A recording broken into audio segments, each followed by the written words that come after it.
Irmãos, nós conversamos esta semana, hoje tem uns 2 dias, a respeito de um assunto para nós conversarmos hoje, esse encontro que a gente chama Encontro de Discípulos, né?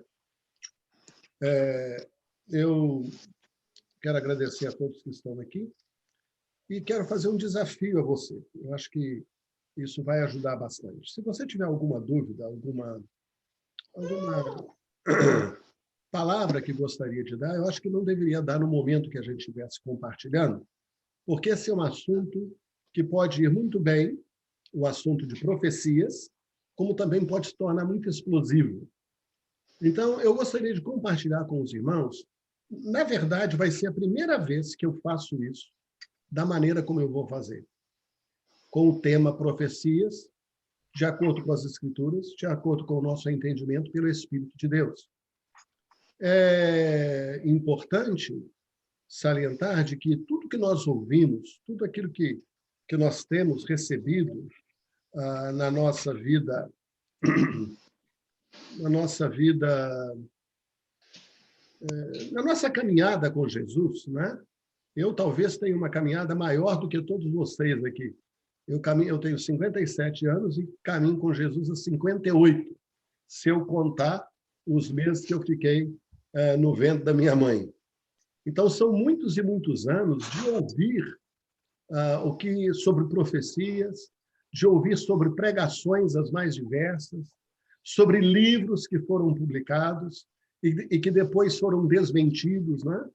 Você vai lembrar, talvez algum de vocês vai lembrar do Alinhamento dos Planetas, de 1984, e o livro foi escrito com esse tema, e o povo ficou apavorado, porque o alinhamento dos planetas ia fazer o cumprimento para a vinda de Jesus, ou para a volta de Jesus, como eles dizem, né?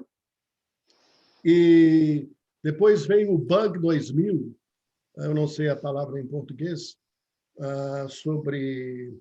É o Bug, né, que fala 2000, na virada do século, todos os... Bug do milênio. O Bug do milênio, isso. A virada do século ia acontecer uma tragédia, as potências, os computadores não iam funcionar e muita gente vendeu muita coisa. Eu conheço pessoas, pastores aqui nos Estados Unidos, que ficaram milionários vendendo livros e palavras sobre esse tal do Bug 2000. E por aí tem acontecido, 2012. E agora nós estamos vivendo no meio da pandemia. E quem não conhece história, imagina que essa seja uma coisa inédita, quando na verdade não é. Nós já tivemos várias pandemias na história do ser humano, e uma delas, a mais trágica, foi a pandemia da peste bubônica, que eliminou praticamente 1 ou 2 terços da população da Europa. Não morreram 500 mil pessoas, não, foram milhões de pessoas. Nós tivemos outras destruições no século passado, os assassinatos promovidos pelo comunismo, pela China, pela Rússia, mais de 100 milhões de pessoas assassinadas. Então, quando a gente começa a ouvir essas coisas, na televisão, todo mundo falando sobre isso, um pega Covid, a outro pega Covid. Aí, quando chega na nossa casa, aí a gente acha que agora todo mundo pegou, não é? Enfim, eu estou dizendo isso para que a gente tenha a paciência e a calma para ouvirmos o que nós temos para compartilhar, e espero que isso vai ser para você uma chave poderosa para você entender as profecias na Bíblia. Se você ler nas Escrituras, de Gênesis a Apocalipse, aquilo que nós podemos considerar como sendo uma palavra profética, uma palavra para o futuro, nós encontramos esta primeira palavra em Gênesis capítulo 3. No versículo 14, Deus fala assim: o Senhor disse à serpente: porquanto fizeste isso, maldita serás mais que toda besta, e mais que todos os animais do campo. Olha a palavra besta aparecendo nas Escrituras logo nos primeiros capítulos da Bíblia, né? A serpente, que em Apocalipse, capítulo 12, fala sobre a antiga serpente, o dragão, não é? A besta como diz aqui em Gênesis também, e mais que todos os animais do campo, sobre o teu ventre andarás, e pó comerás todos os dias da tua vida. E porém inimizade entre ti e a mulher, e entre a tua semente e a sua semente. Esta te ferirá a cabeça. No hebraico, a palavra aqui, o pronome não é este nem esta. O pronome no hebraico aqui é ele. Ele te ferirá a cabeça. E tu lhe ferirás o calcanhar. Aqui aparece, vou usar a palavra conceito por falta de outra, da semente. Você vai ver a semente de Gênesis a Apocalipse fala de uma semente, a semente de Abraão. Em Gálatas fala sobre a semente. Há uma história paralela entre a semente de Abraão e a semente da serpente, né? E diz aqui, e porém inimizade entre ti e a tua mulher, e entre a tua semente e a sua semente. Então, a semente da serpente e a semente da mulher. Ele te ferirá a cabeça e tu lhe ferirás o calcanhar. Aí o texto continua, e a mulher disse, multiplicarei grandemente a tua dor, etc., que é mais uma constatação, mais um decreto de Deus que estava sendo feito. Se você lê o livro de Apocalipse, se você quiser abrir a sua Bíblia, seria bom. Apocalipse, capítulo 1, nós precisamos entender o que o livro de Apocalipse é. Qual é o objetivo do livro de Apocalipse? Porque quando a gente ouve a palavra Apocalipse, a primeira coisa que a gente pensa é em algo que vai acontecer no futuro. O Apocalipse está sempre voltado para o fim do mundo. Quando a gente ouve a palavra Apocalipse, a gente relaciona esta palavra com as coisas do fim, com as coisas escatológicas.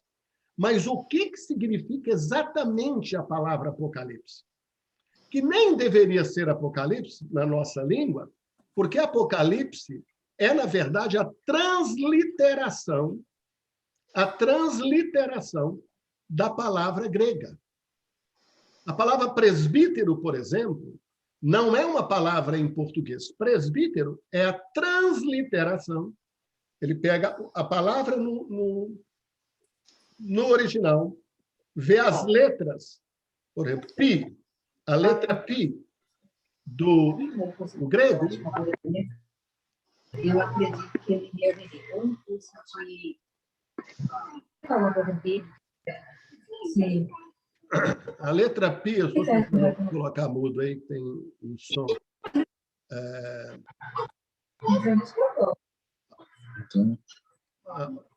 Só um minutinho.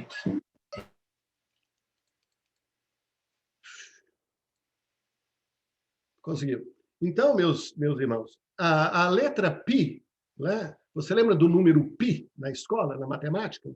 Pi equivale a P. A primeira letra do alfabeto grego é alfa, que equivale a A. Beta, que equivale a B. Então, se você quer transliterar uma palavra do original para a sua língua, para o português, então você, A, B, alfa, beta, você translitera exatamente A, B. É isso que aconteceu com a palavra Apocalipse. Que no original, no grego, a palavra Apocalipse é apocalipso, que é uma palavra grega.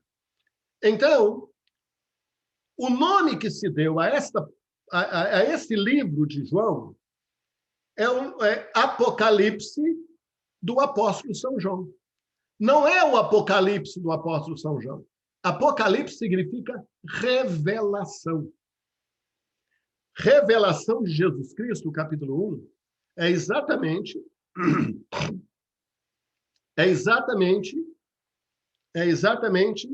revelação de Jesus Cristo, é Apocalipse de Jesus Cristo, a qual Deus lhe deu para mostrar aos seus servos as coisas que brevemente devem acontecer. E pelo seu anjo as enviou e as notificou a João, seu servo, o qual testificou da palavra de Deus e do testemunho de Jesus Cristo. E outra palavra interessante, essa palavra testemunho, porque no original não é apenas testificar de alguma coisa, não é apenas falar de alguma coisa, não é apenas um relatório que a pessoa dá como um testemunho. Essa palavra, no original, é a palavra martírio, martúria. Então, o qual testificou da palavra de Deus e do testemunho, do martírio de Jesus Cristo e de tudo que tem visto. Feliz aquele que lê e os que ouvem as palavras desta profecia e guardam as coisas que nela estão escritas, porque o tempo está próximo. Ora, ele escreveu que o tempo estava próximo há 2000 anos atrás. Então, dizer há 2000 anos que o tempo estava próximo, tendo em vista nós hoje, no tempo, 2000 anos depois, era uma redundância. Eu dizer, você ouve isso direto, os dias estão próximos os dias, Jesus está às portas. Mas os crentes em Jesus estão dizendo que ele está à porta já tem 2000 anos. Como é que nós vamos colocar estas palavras dentro do contexto? O mundo está piorando. Muitas pessoas me escrevem. Você tem visto as profecias? As profecias já estão se cumprindo. Olha só as profecias. Jesus está às portas. Aí eu pergunto, quais são as profecias que estão cumprindo? 99% não sabe me dizer quais são as profecias que estão se cumprindo. Alguns dizem que a coisa no mundo está piorando de tal forma que Jesus vai ter que voltar mesmo, porque o comunismo vai tomar conta. Engraçado, o comunismo já tomou conta da China há mais de 50 anos, 60 anos, e até hoje Jesus não veio para os chineses. A Coreia do Norte vive debaixo de uma vive debaixo de uma opressão tão grande que os nossos irmãos estão em campos de concentração. Ninguém pode ser visto com uma Bíblia. Um versículo da Bíblia que alguém é achado, a pessoa é colocada num campo de concentração e vai sofrer. E a coisa está tão feia lá. Para eles, a grande tribulação já está acontecendo e já tem durado, não é 7 anos, não, 3 anos e meio, não, são dezenas de anos. E Jesus ainda não veio. Como é que nós vamos colocar estas coisas nas perspectivas? Então, a primeira coisa é você colocar a palavra Apocalipse na perspectiva correta das Escrituras. Correta das Escrituras. Onde a palavra Apocalipse se encaixa, não na sua maneira de ver, não na minha maneira de ver, mas de acordo com as Escrituras. Quando a Bíblia fala de Apocalipse, está falando da revelação de Jesus Cristo. Isso me faz ver Romanos capítulo 8, que fala abertamente, Apocalipse 8, 18, diz assim: porque para mim tenho por certo que as aflições deste tempo presente não são para comparar com a glória que em nós há de ser revelada, porque a ardente expectação da criatura espera a manifestação dos filhos de Deus. Novamente, esta palavra manifestação é a palavra apocalipse. Eu poderia traduzir esse versículo usando a lógica daquele João Ferreira que traduziu o livro de Apocalipse assim: porque a ardente expectação da criatura espera o apocalipse dos filhos de Deus.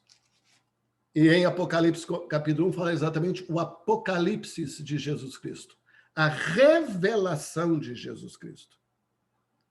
A revelação de Jesus Cristo.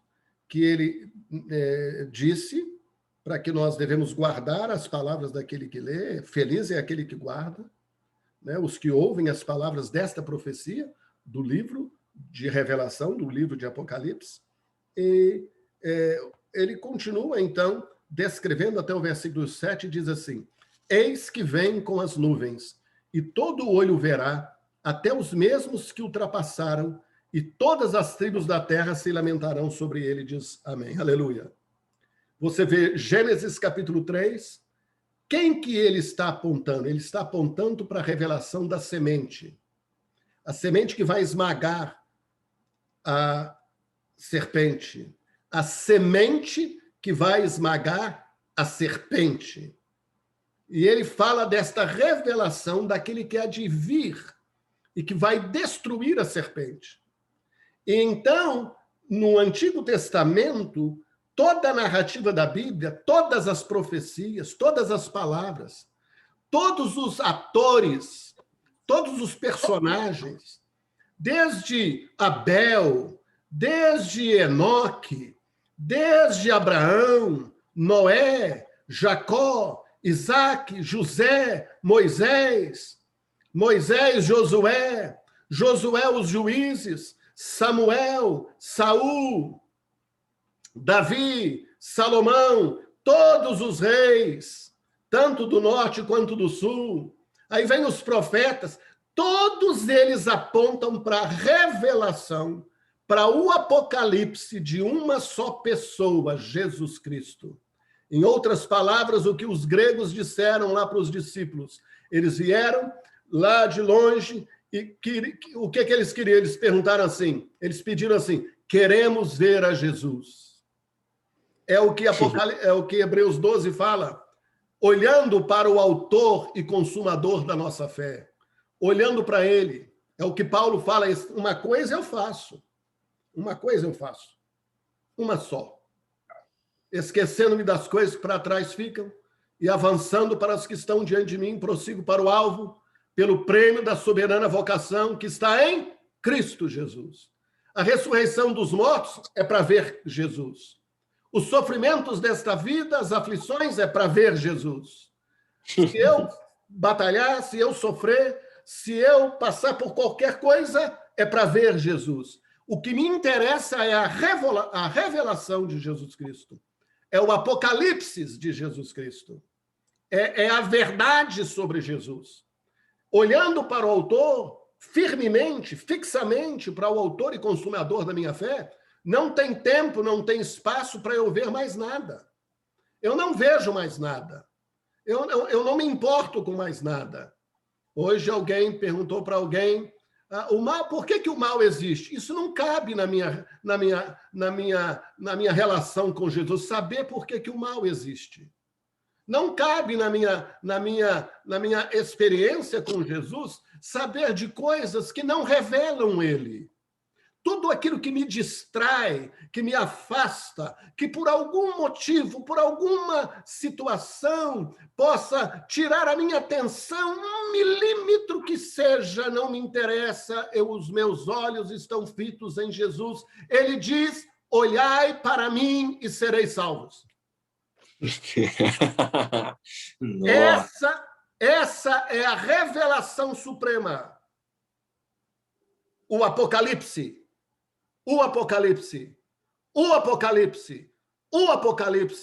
Jesus Cristo é o Apocalipse.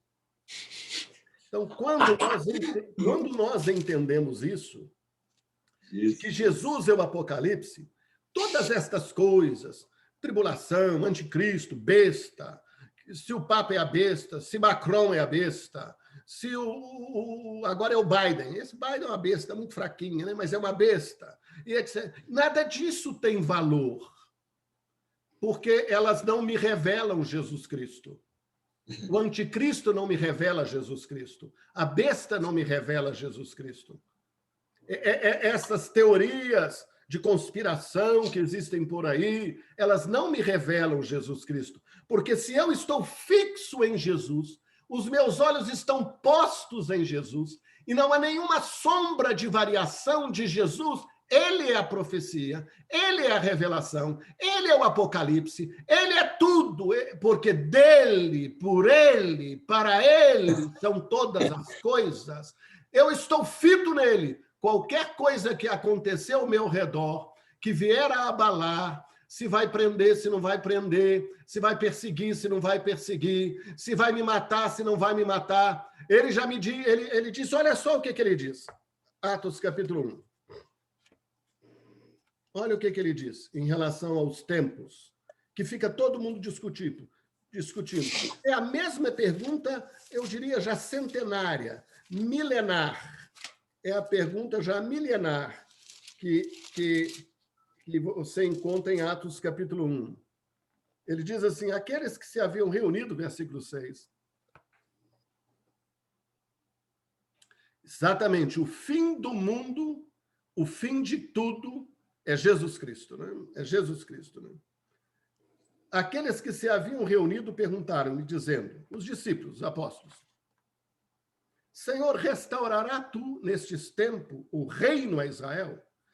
Já é um bom avanço, porque eles estavam agora já usando a linguagem do reino, né? Só que eles tinham um reino geográfico, político, voltado apenas para o paizinho deles, né? Que é Israel, né? Só que a visão do reino não é para Israel, a visão do reino é para toda a terra, né? Apocalipse, capítulo 11, fala que a sétima trombeta, essa é outra história que nós podemos tratar depois, mas a sétima trombeta é a última. A última é a sétima. Tem 1, 2, 3, 4, 5, 6. A sétima é a última. Não tem que inventar. Eu estou brincando aqui um pouquinho com isso, porque eu sei que existe uma interpretação interessante aí, né? A respeito da última trombeta, se é a sétima, essas coisas assim. Mas o texto lá fala que quando tocar a última trombeta, o Senhor vai dizer, e os reinos deste mundo se tornaram o reino de Deus e do seu Cristo. É a última trombeta de 1 Coríntios capítulo 15, que diz lá que convém, deixa eu abrir lá, que eu acho que vai ser importante antes de continuar aqui. 1 Coríntios capítulo 15, diz assim, mas cada um por sua ordem. 1 Coríntios 15, 23. Cristo, as primícias, depois os que são de Cristo na sua vinda. Você vê claramente que o assunto é Cristo. O assunto é a vinda de Cristo. É a ressurreição de Cristo. Não tem vinda de anticristo. Não tem arrebatamento para levantar e tirar a gente desse sufoco, que a coisa aqui está tão feia que nós vamos ser arrebatados para ir embora. O texto não fala sobre isso, né? O texto fala sobre Cristo as primícias, mas cada um por sua ordem. Cristo as primícias, depois os que são de Cristo na sua vinda. Depois virá o fim, quando tiver entregado o reino a Deus, ao Pai, e quando houver aniquilado todo o império e toda a potestade e força. Porque convém que reine até que haja posto a todos os inimigos debaixo dos seus pés. Jesus Cristo não vai reinar no milênio. Jesus já reina, é o que diz a Bíblia. Ele reina antes da fundação do mundo. De geração em geração ele é rei. Quem reina na terra agora é Jesus Cristo. Quem reina na lua é Jesus Cristo. Quem reina é Jesus Cristo. Só que estamos num período em que ele deixa os seus súditos, inclusive Satanás, que é um súdito dele, né, fazer o que quer fazer. Com limites, porque ele não tem domínio sobre nada. Ele tem, a ação dele é pequena e está cada vez menor na medida que os crentes em Jesus, os salvos, vão entendendo a sua autoridade no reino, né? Então, os crentes vão obedecendo a Deus, vão se sujeitando a Cristo cada vez mais, né? Até que em breve, Deus destruirá, esmagará Satanás debaixo dos vossos pés, né? Depois virá o fim, quando tiver entregado o reino a Deus, ao Pai, e quando houver aniquilado todo o império e toda a potestade e força. Porque convém que reine. Quem reine? Cristo. Até que haja posto a todos os inimigos debaixo dos seus pés. Ora, o último inimigo que há de ser aniquilado é a morte. Porque todas as coisas sujeitou debaixo dos seus pés. Mas quando diz que todas as coisas estão sujeitas, claro que está que se excetua aquele que lhe sujeitou todas as coisas. E quando todas as coisas estiverem sujeitas, então também o mesmo Filho se sujeitará àquele que todas as coisas lhe sujeitou, para que Deus seja tudo em todos. A revelação é Cristo, a minha atenção é toda Cristo, toda a Escritura, sejam as palavras proféticas, sejam os ensinos, sejam a doutrina, sejam as histórias, sejam os milagres que foram narrados, elas revelam Cristo. Nós estamos buscando Cristo. Nós estamos buscando o apocalipse de Cristo. Aí, Atos, capítulo 1, versículo 6. Aqueles, pois, que haviam reunido, perguntaram-lhe, dizendo, Senhor, restaurará tu, neste tempo, o reino a Israel?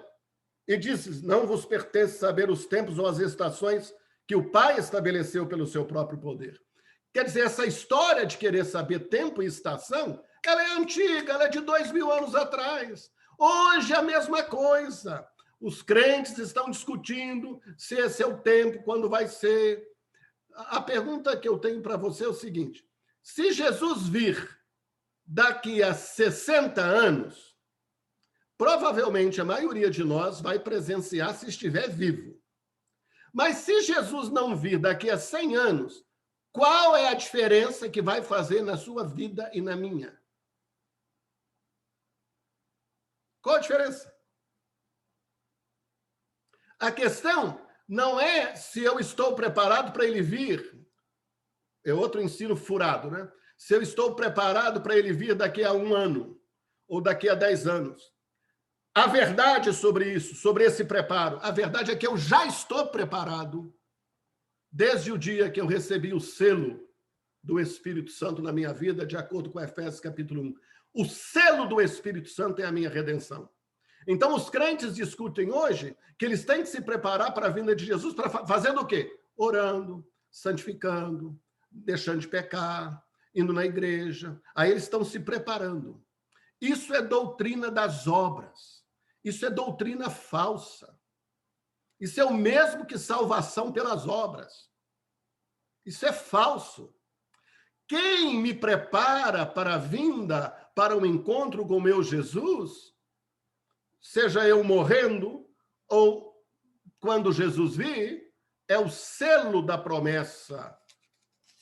É o Espírito Santo que está em mim. Olha só. Versículo 11, Efésios 1:11. Deixa eu achar. Isso, versículo 11 e diante. Efésios 1:11. Nele, digo, em quem também fostes feito herança, eu é que fui feito herança. Nós é que somos a herança de Cristo. Não é só eu ou você que vai receber uma herança de Cristo. Nós somos a herança que ele vai receber. Olha que coisa tremenda. Mateus 25. Jesus vem, assenta-se no trono, e ele diz para os que estão à sua direita, vinde, benditos do meu Pai, recebei por herança o reino que vos está preparado antes da fundação do mundo. E o texto diz aqui, versículo 11, nele digo, em quem também fomos feitos herança, havendo sido predestinados, conforme o propósito daquele que faz todas as coisas, segundo o conselho da sua vontade. Não há nada que eu possa fazer para me preparar, a não ser crer nele, viver nele, seguir a santificação, que eu já sigo naturalmente, porque ele habita em mim, com o fim de sermos para o louvor da sua glória. Nós, os que primeiro esperamos em Cristo. Nós quem? Os que primeiro esperamos em Cristo. Em quem também vós estáis, depois que ouvistes a palavra da verdade, o evangelho da vossa salvação, e tendo nele também crido, fostes selados com o Santo Espírito da promessa, o qual é o penhor da nossa herança para a redenção da possessão de Deus, para louvor da sua glória. Então, o preparo é o selo da promessa. Nós somos selados com o Espírito Santo da promessa, o qual, ele é o penhor da nossa herança. Ele é o penhor da nossa herança. Aí Jesus disse, não vos pertence saber os tempos ou as estações que o Pai estabeleceu pelo seu próprio poder. Mas recebereis o poder do Espírito Santo, que hás de vir sobre nós, e ser-me-eis testemunhas, tanto em Jerusalém como em toda a Judéia e Samaria, até os confins da terra.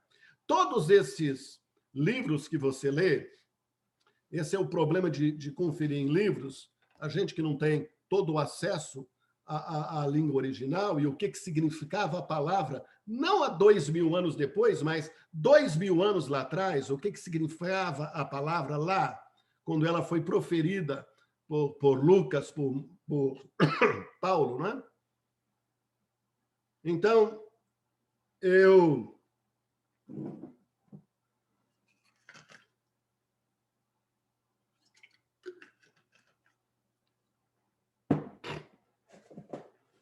que ela foi proferida lá, o que significava esta palavra?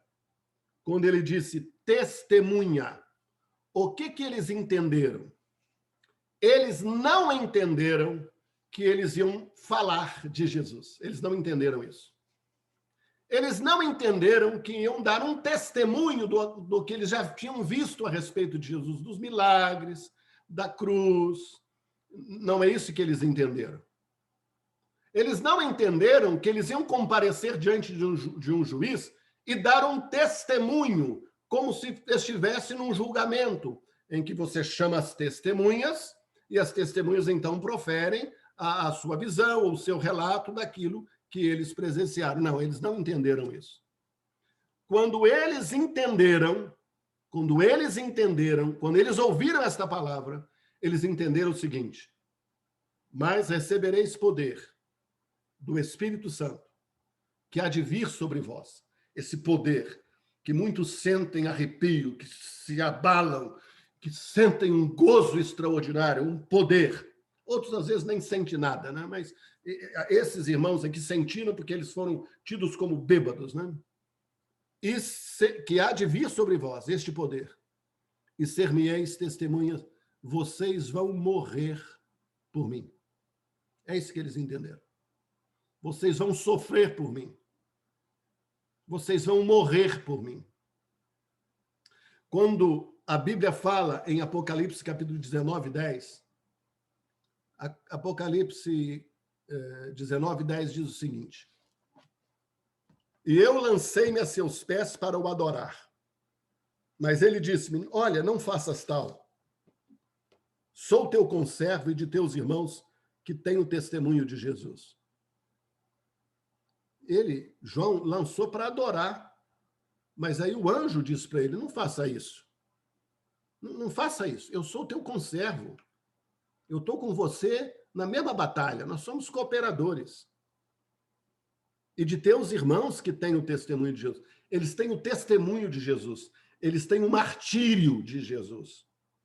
Eles têm as marcas de Jesus, como Paulo falou. Eu trago no meu corpo as marcas de Cristo. Eu trago no meu corpo os sofrimentos de Cristo. Outros trazem na alma as marcas de Cristo. Outros trazem no espírito as marcas de Cristo. Esse é o martírio. Martírio. Porque adora a Deus. Hoje é o mesmo dilema. A manifestação dos anjos, tal, e o povo fica maravilhado. E o texto diz assim, Apocalipse 19, 10, porque o testemunho de Jesus é o espírito da profecia. Porque o martírio de Jesus é o espírito da profecia. Quando você ouvir, e eu vou terminar por aqui, quando você ouvir qualquer profecia, dita como profecia, ou qualquer previsão, ou qualquer palavra que não glorifica exclusivamente a Jesus, rejeita, não tem nada com o testemunho de Jesus, não tem nada com a profecia de Jesus, não tem nada com a revelação de Jesus Cristo, não tem nada com o Apocalipse, não tem nada com a Bíblia. Por que eu rejeito a maioria das palavras que eu recebo sobre anticristo? 99%. Porque elas não me apontam para Jesus. Porque elas não me revelam Jesus Cristo. Se eu ouvir uma palavra como aquela de Paulo, lá em 2 Tessalonicenses, capítulo 2, de que o homem da perdição, o filho da perdição, o homem da iniquidade, olha o que ele diz. E então será revelado o iníquo, a quem o Senhor desfará pelo assopro da sua boca e aniquilará pelo esplendor da sua vinda. Quando a gente ouve esse texto, a gente relaciona imediatamente com o anticristo. Não devia, mas a gente se relaciona. Porque a gente já está cauterizado, embutido com esta ideia. Então, toda vez que você lê um texto, baseado naquilo que você já ouviu, dos conceitos que você tem, da teologia que você tem, da convicção que você tem, e você vive repetindo isso, e tem música que fala disso, a vida inteira você ouviu. É igual aquela música, o mercado está vazio, seu trabalho já suou, o avião dos seus ovelhos. Como é que é mesmo? Eu até esqueci, graças a Deus. O rei está voltando. Essa letra é uma agonia. Mas eu ouviu isso a vida inteira ouvindo isso. A vida inteira ouvindo isso. Então, qualquer coisa que você ouve na Bíblia, ao invés de você parar, o que a palavra quer dizer? Em outras palavras, o que esse texto me diz? Ou esse texto vai trazer luz ao que eu ouvi? Vai trazer, vai checar o que eu aprendi. Ele vai testar o que eu tenho ouvido, o que eu tenho crido. Ao invés de eu fazer isso, quando eu leio o texto, eu pego o que eu aprendi, o que eu creio, e eu trago para trazer luz no texto da palavra. Esse é um erro gravíssimo que a maioria dos crentes cometem, porque eles não partem da Bíblia para analisar o que creem, mas eles pegam o que creem para aplicar na Bíblia com o texto que mais ou menos encaixa naquilo que ele crê. Estão entendendo? Esta não é a revelação de Jesus Cristo. Agora, olha o que o texto diz. Porque o mistério da injustiça opera. Ora, já operava 2000 anos atrás? Isso foi antes do ano 70, antes do ano 70 que Paulo escreveu isso.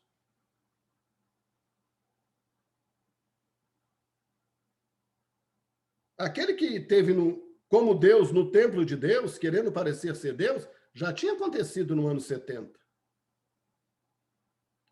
Não vos lembrais do que estas coisas vos dizia quando ainda estava convosco? Ou seja, isso já aconteceu, o qual se opõe e se levanta contra tudo que se chama Deus, ou se adora, de sorte que se assentará como Deus no templo de Deus, querendo parecer Deus.